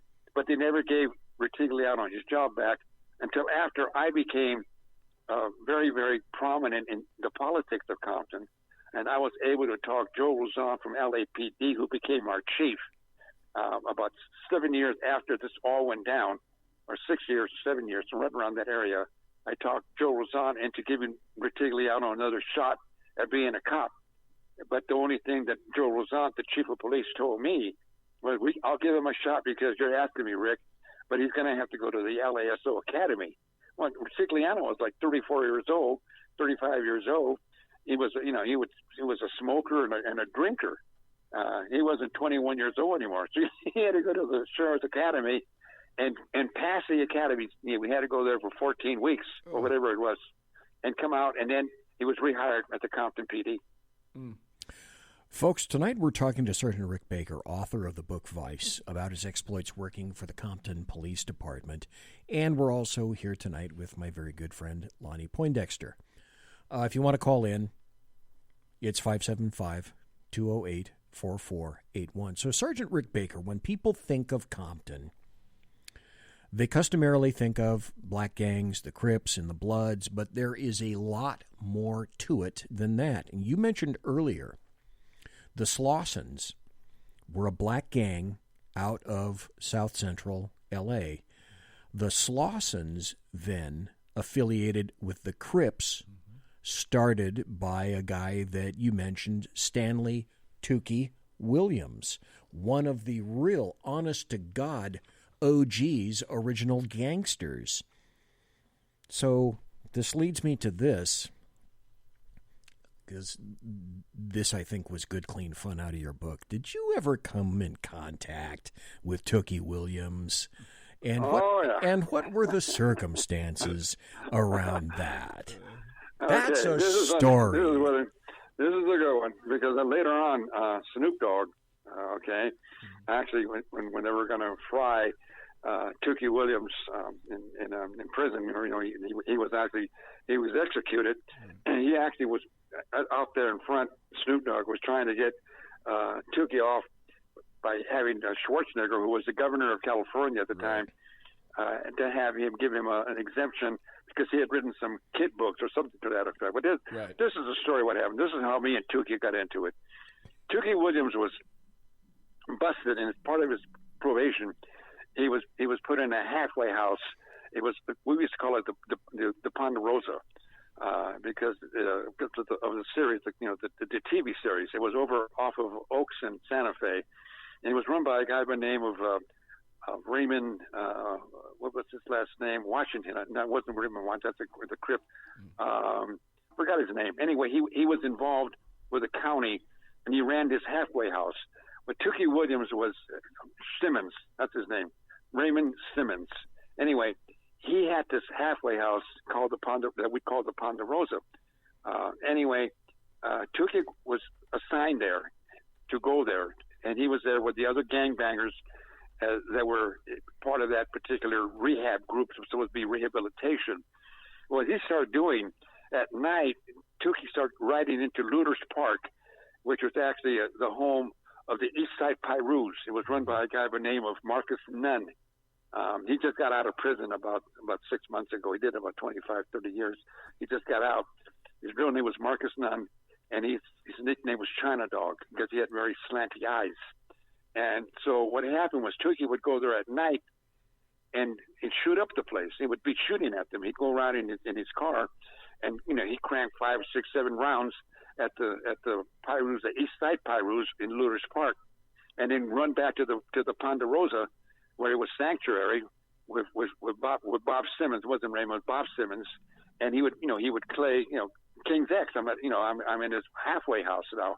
Well, I went out one night, and me and Saul Langster, he was my partner at the time, who was really a hell of a politician. He was more of a politician than he was a cop. He was actually from Linden, Alabama, and he was really, really well versed in politics. Anyway, we went to Looters Park, and we talked to China Dog, Marcus Mann. He says, "Hey," and we know who it is. It's Tue. He's been shooting at us every other night. He comes by here, and we just can't get him. Anyway, I go down to the Ponderosa, and I talk to Bob Simmons. Simmons naturally stands up for Tue. He says, no, Tue this. Tue wasn't responsible. He's been here at night. I've been able to check his bed. Sure, he would go in tonight, but he had been out 2 hours or an hour, and he would be doing his shooting, and then he would get back into bed, and nobody would snitch him out because they were all terrified of him. Yep. I mean, he was an awesome-looking dude. Yep. And so naturally, he was getting away with it. So what happened is I took Bernard Brown, who had actually grown up with me over on Stockwell, off 136 at Palmer Lee.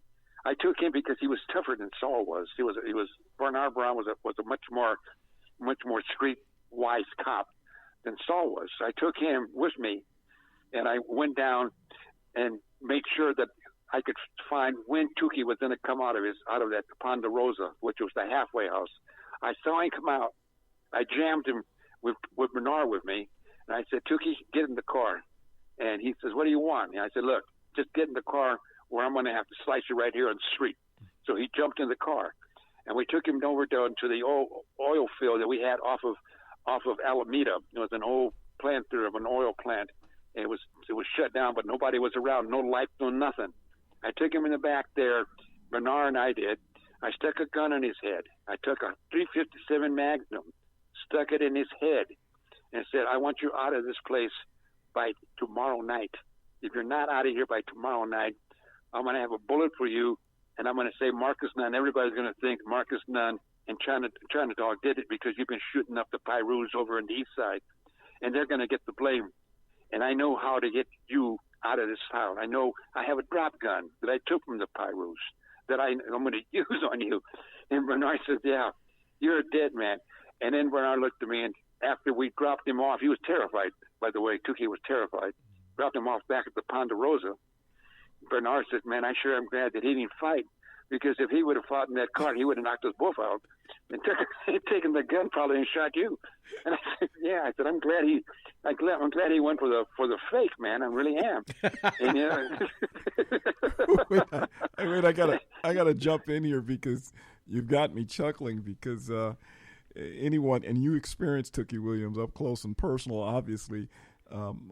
We as a young cat growing up on the west side of Los Angeles, and we had experiences in dealing with Tukey. And I was trying, Rick and BC, to describe to folks on the East Coast how intimidating a figure he was. Oh, God. He had two things going for him. He had intelligence. He was a pretty good leader. I mean, you think about founding what ended up being the largest gang in the world. He had leadership ability. And he was huge, BC. I mean, he was not an exaggeration. In fact, he ended up, and I don't know if you covered this, I don't remember you covering this in the book. Maybe you did. He ended up being on the Gong Show. And he was on the Gong Show as a contestant. Get out. As God is my witness, remember this, Rick? Yep, he was. You're absolutely right. And his only job, and only thing he did is he walked out, flexed his muscles, and had a cutie hanging on each arm because he had guns. They were huge. Talking about Arnold Schwarzenegger, he was just the dark-skinned version of Arnold. And these girls are hanging off him like he's a swing. And so he was huge. And he used to have he had a pit bull that used to walk with him, and the pit bull was as big as him. Yeah. It was, so he was, I was telling the folks on the East Coast, they talk about the gangsters back there. So I'm telling you something. Tukey couldn't have said. I said, man, he was so intimidating that on the west side, we would have house parties, and we're all at the parties. We're teenagers, right? And we're doing what you do at teenagers' house parties. You're trying to pick up on the cute girl or whatever is going on. And all anybody had to say was to walk inside and say, Tukey just pulled up. And the house would clear like Godzilla in the movies from Tokyo. Like Godzilla was out there and getting ready to do the death ray on people. They would jump out windows. They would run out the backyard because he was that intimidating. He was huge. And so here's the part that I know, Rick, and maybe you can corroborate this for me. A lot of the guys I grew up with went into law enforcement because that's when they had the big surge. I mean, you guys were the pioneers. But the big surge of Black and Latino Americans going into law enforcement happened during my era. That's when you begin to see a lot of the guys I went to school with were 70s kids, and they went to law enforcement. One of the friends told me, because I was working, I think in L.A. at the time, and he told me concerning Tukey what you just stated prior. I didn't know about what he was sneaking over and doing, but he said to this. He says, well, yeah, you got Snoop Dogg and the rest of them all trying to get him off. He says, there's stuff that we know he did. We just can't pin it on him because, they need evidence to do that. But we know what he did. But then he stated this, and I think you said it. He said, Lonnie, what's interesting is this. Tukey was a natural bodybuilder and a leader because he would go off to camp and come back just a bigger version of himself. And Arnold Schwarzenegger out at Venice Beach had told him, as the story goes, that you've got talent, if you stick with me, I'll make you Mr. Olympia. But the lure of gang life in the streets was greater. So here we come full circle. Now he's sitting in the pen, and they want to take him out. They want to put him to death, and Arnold ends up being the one who could have, with a stroke of a pen, got him, off death row.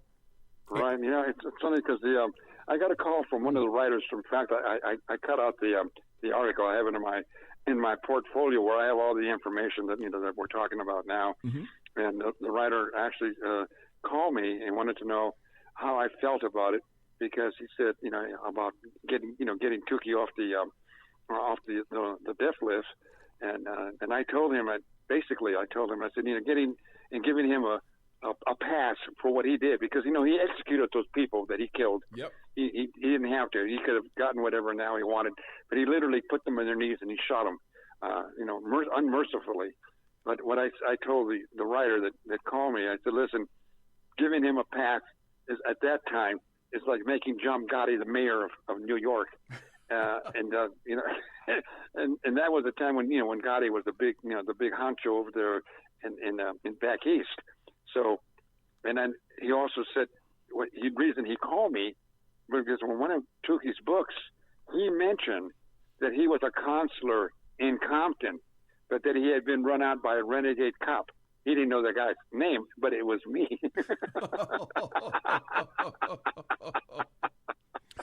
That's why he had called me. He says, I verified the story in one of Tukey's books. He put down that he was a consular in Compton. He was helping other kids, get off the gangbang, but he was actually run out of the city by a renegade cop. And he says that's what he put down there. And so I said to him, well, I'm glad he didn't mention my name, but that's who it was. You renegade. What happened is that Tukey Williams, his little foray into the Crips ended in 1979 when, like you said, he was arrested for 4 murders, which were, as you indicated, literally executions. He was convicted in 1981. He was sentenced to death. Schwarzenegger had the ability to strike that, and he was executed by lethal injection in 2005. I'm going to take a break. I'm a little bit late. I am BZ. We're talking to Sergeant Rick Baker tonight with his book, Vice, and that's Lonnie Poindexter right over there. We'll be right back after this. Conservative media done right.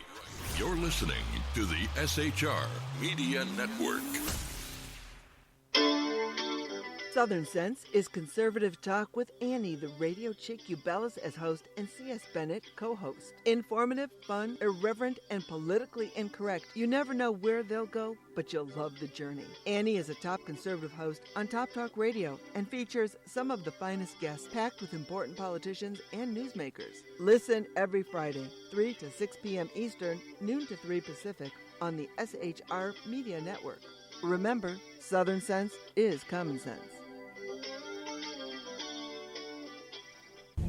We hold these truths to be self-evident, that all men are created equal, that they are endowed by their Creator with certain unalienable rights, and among these, life, liberty, and the pursuit of happiness.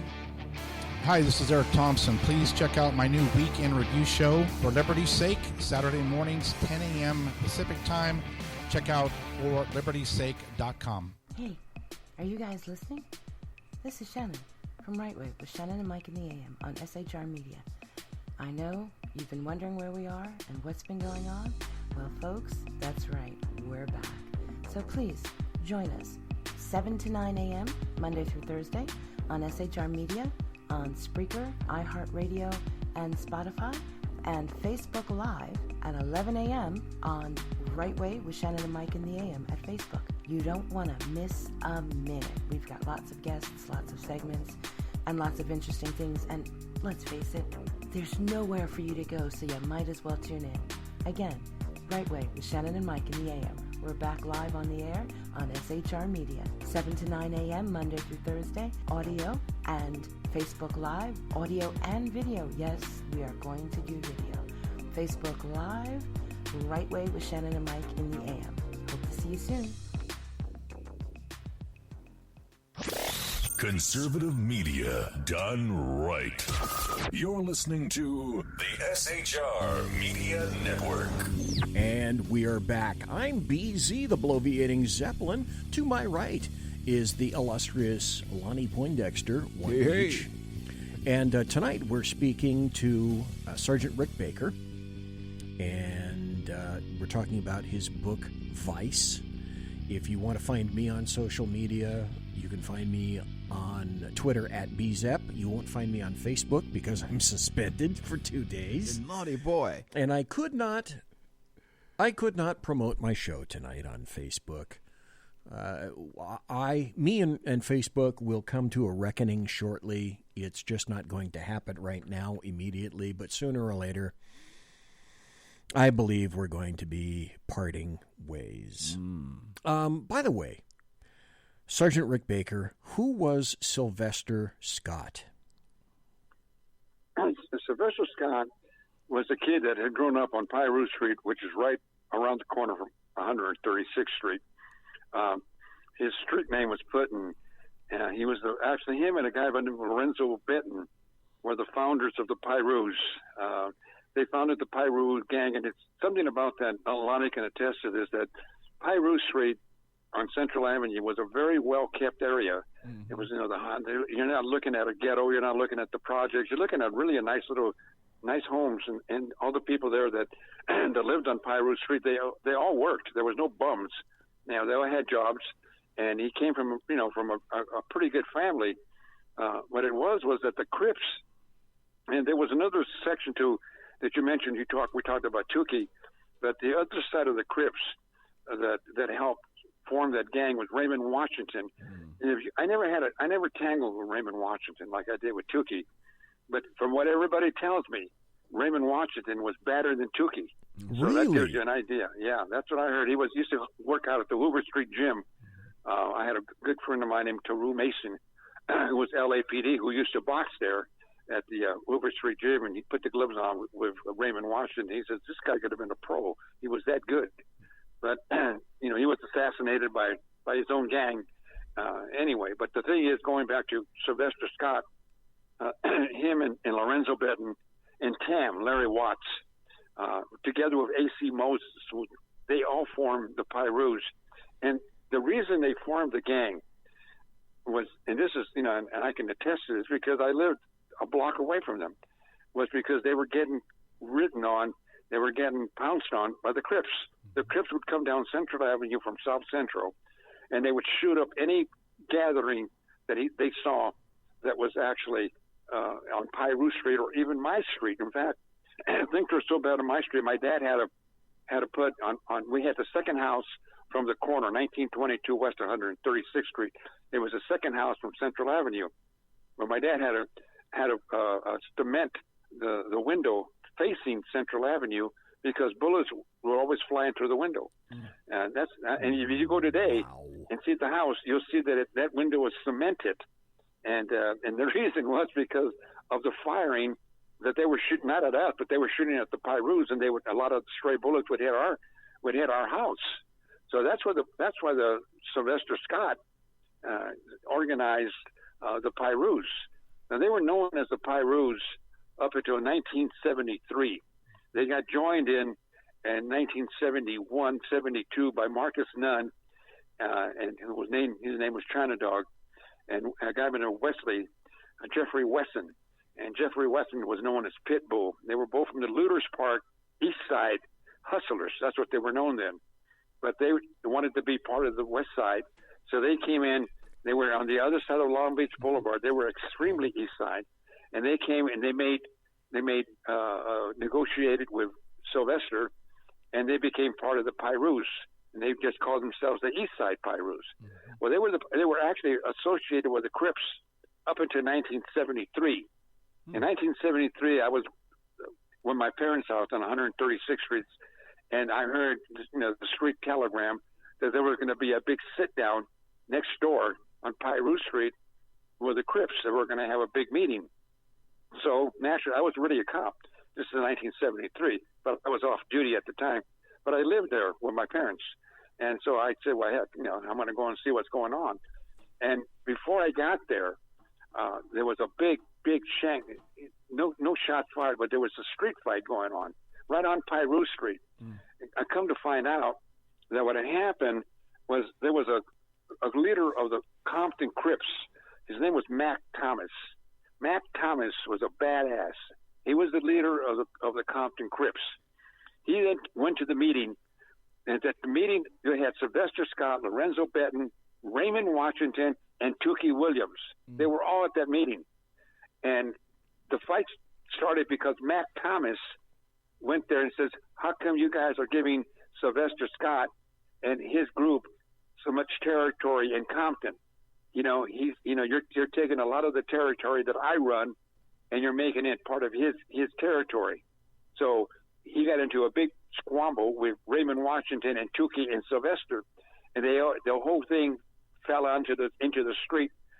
They called Compton PD. I was there, and they rolled the units into the street. One of my buddies, Marv Branscombe, he got tackled by Lorenzo Benton and lifted up and thrown in the hood of his car.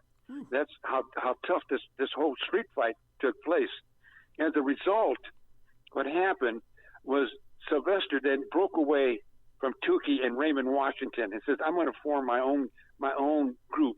We no longer part of the Crips. We're the Pyrus, blah, blah, blah. But they were really outnumbered. I mean, unbelievably outnumbered.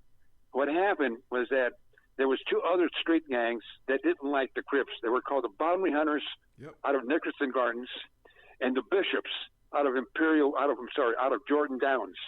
The Bishops and the Boundary Hunters heard about what happened, and they were big gangs. They threw in with the Pyrus and 73 creating the Bloods. That's how they got started. Holy crap. Reading your book, folks, we're talking to Sergeant Rick Baker. I'm taking notes.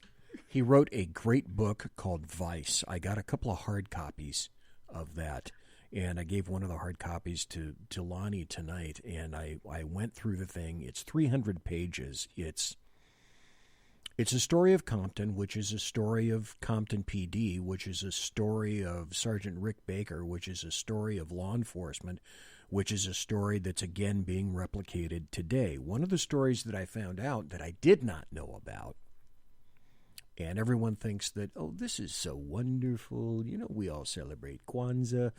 Hey, folks, the creator of Kwanzaa, a guy named Ron Karenga, served 4 years in prison for the kidnapping, beating, and torture of two female US organization members by whipping them with an electrical cord and forcing a hot soldering iron into one of the females' mouths. Yep.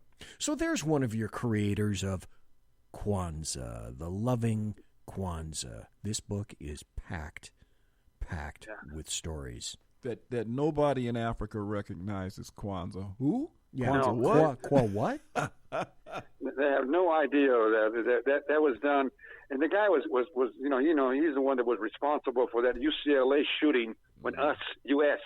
tangled with the Crips at UCLA, right. and Bunchy Carter was killed. And he was responsible for that, and he's actually a professor, a teacher at Long Beach State. Yep. Good. Let's pay him. Wonderful. Great idea. So if you mess up in his class, there ain't no telling what you're going to get from him. Wow. It might not be an F. It might be a little more. Sergeant Rick Baker, the Black Panthers also moved into Compton. That's a good story. A Panther move into Compton literally meant that basically it was an invasion by the Crips. So the Black Panthers, which I didn't know, were affiliated with the Crips. Were they one and the same? What happened when the Panthers got started? Huey Newton, and Bobby Seale out of Merritt Junior College. When they got their it wasn't really a gang; it was more of a political insurrection movement rather than a gang, or a street gang. It was a political movement that started the Panthers. But what happened was when they came into South Central, when they came into that area, they were able to absorb the Slaussons, who actually were the biggest South Central gang there. And the Slaussons then became part of the Panthers. They joined the Panthers. And they also then, the Panthers, that is, came into Compton and were going to recruit the Pyrus. They wanted the Pyrus to join them and become part of the Black Panther movement, which was more than a gang movement. It wasn't for turf. It was a political movement. They wanted to take over.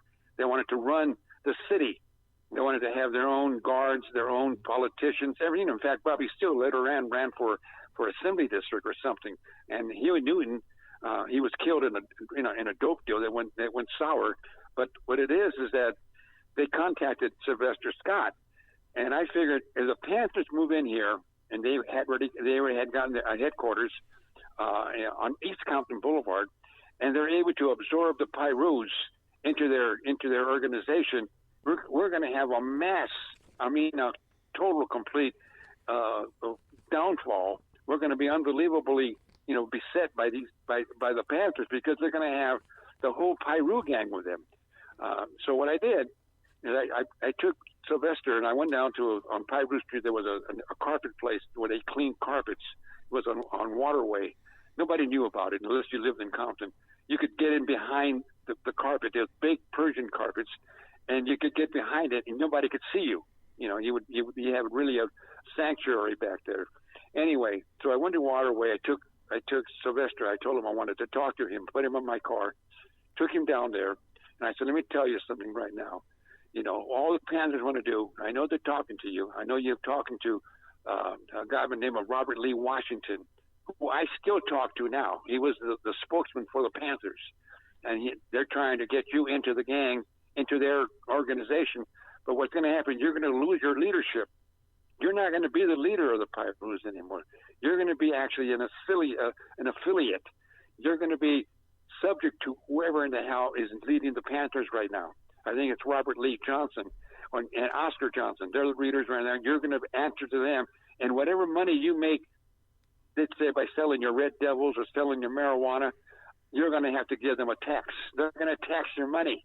Believe me when I tell you that. What do you think happened to the Slaussons? You don't hear about them anymore. They're all Panthers.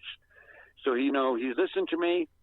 Since I had known him since he was a kid, we had been together for a long time. He says, "I think you're right, Johnny. I'm going to take your advice." And he stopped the Pyrus from joining the Panthers. What I find interesting, fascinating about this book, and it was one of the things that LASO pointed their finger at and accused Compton PD of, was that you're too close to your gangbangers, and that's what makes you a bad department. To which I reply, you know what? It's confusing, but identifying the gangs, knowing the players, knowing who is who in the zoo, knowing the gang politics, getting that correct, that time and then and now is critical in law enforcement, because all of you guys grew up together in that city of Compton. So getting the details right is absolutely critical, but that's what Compton PD was accused of, I guess, knowing too much about the people that were in the gangs. It's funny because when LASO took over in 2000, when they brought in their criminal element or their criminal investigation, they had a 27% clearance rate, of murders in Compton. When we left Compton, or when I left Compton, we had a 58% clearance rate. 58% of our murders were solved, and theirs was 27. So it gives you an idea of us knowing the city. We knew exactly what's going on, and they didn't know the city. When LASO took over Compton, I think in 2005, they had 75 murders. They had 75 sheriffs that were assigned to Compton Station. So they had as many murders. You can look at this up, 205. They had as many murders as they had sheriffs in the city, and their solving rate was 27% or 24%. Well, unbelievable. Hell, that's even better than D.C. Metro, than their solution rate these days. D.C. Metro solution rate, or the solution rate in most leftist urban rat cages these days, is absolutely abysmal, or worse. Imagine. Yeah. You got to get, what makes guys like Retigliano and myself, the guys that grew up in Compton, and even though Retigliano grew up in Dominguez, but that's like 3 miles outside of Compton. And so the thing is that we grew up with these guys. Like I said, Sylvester Scott and I grew up together. He had as much respect for me as I had for him. I made sure that I never embarrassed him in front of his bros. Okay. At the same time, he knew not to cross over with me and embarrass me by committing a crime that was going to be something I had to solve, something that I had to take care of. He never did that. He did a lot of crimes, but he did it outside of Compton. He went to Carson. No, he went to Long Beach. He went to South Central. He didn't do any of his crap in Compton. So the thing is, we had that kind of relationship with the gang element because we grew up. 40% of the Compton cops had grown up in Compton, and they had gone to Compton schools. They had gone to Compton College, or they had blah blah blah. They lived in Compton. Their parents still live in Compton, so that gave us a real good insight, to be able to work it. When you're, let's say, and you were a sheriff in Sacramento, which is a large city, naturally. When you're a sheriff in Los Angeles, you can go to, there's about 18 different areas. You can go to Catalina Island. They have, that's part of the county. You can go to Devonshire. You can go to the West Valley. You can go to so many different areas where there's no crime. You don't have to stay, let's say, for the sheriff, like the Firestone area. That's a really tough area off Florence Boulevard, or any of the areas where they have a Lenox, or they have a high crime rate area. You can do there a year to 2 years there. Then you can transfer and go to West Hollywood, and deal with the gay people. You can just go to different areas. In Compton, we were stuck there. We had no place to go. Let me tell you, things were so tough in Compton that at 9 o'clock, everything closed. If you were working the PM shift, we were given a 5-mile radius. We could go to Long Beach, Carson, or Gardena and have a Coach 7 to eat because everything was shut down in Compton at 9 o'clock. There was no place to eat. This was an incredible story. And as I said, and Lonnie knows this all full well, folks, that was 2 hours. Just like that. I knew they would blow by. I know. It just absolutely zoomed back. So I have to ask you, Sergeant Rick Baker, would you be willing to come back and complete your story about Vice? And then once you complete your story about the book Vice that you wrote, I'd like to have you back so that you could weigh in on the state of law enforcement today and what we're seeing today versus the state of law enforcement then, and then maybe pick your brain about why things are happening the way they are now.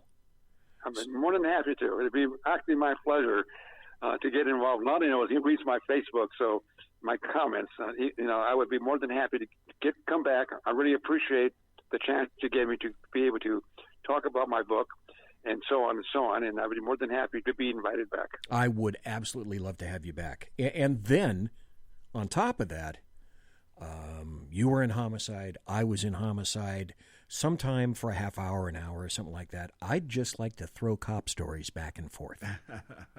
You got it. Because I guarantee you've got a ton of them. Yes, he does. 65 a year. Yep, guaranteed. So, folks, that's it for tonight. That's Sergeant Rick Baker, and I want to tell you, sir, thank you ever so kindly for being here tonight with myself and Lonnie Poindexter. And thank you so much for sharing your life and your tales with us, and we are definitely going to have you back, sir. Sure. Thank you. Thank you for having me. I appreciate it. Thanks a lot, Good Rick. night. Thank you. You got it, Lonnie. God bless. Take care and be safe, sir. Okay, thank you. That was an interview, and this is an outro. Monsieur has been lost!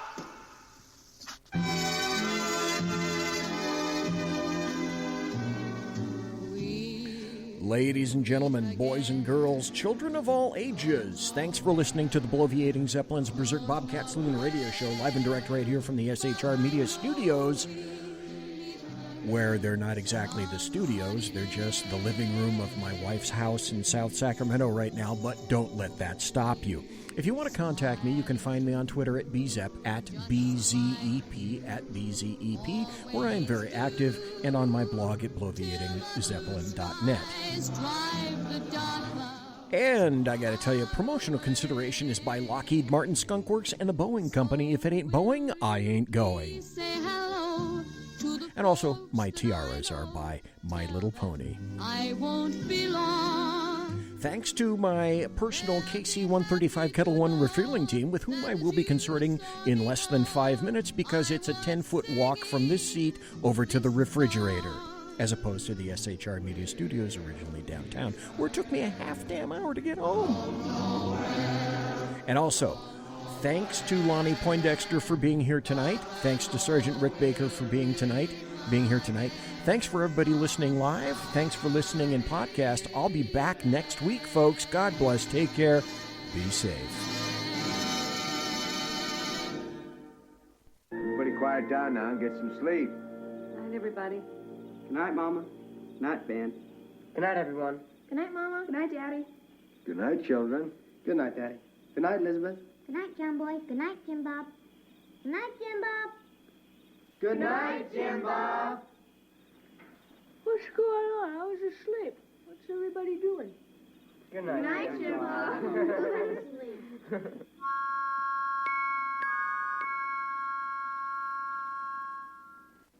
Good night and good luck.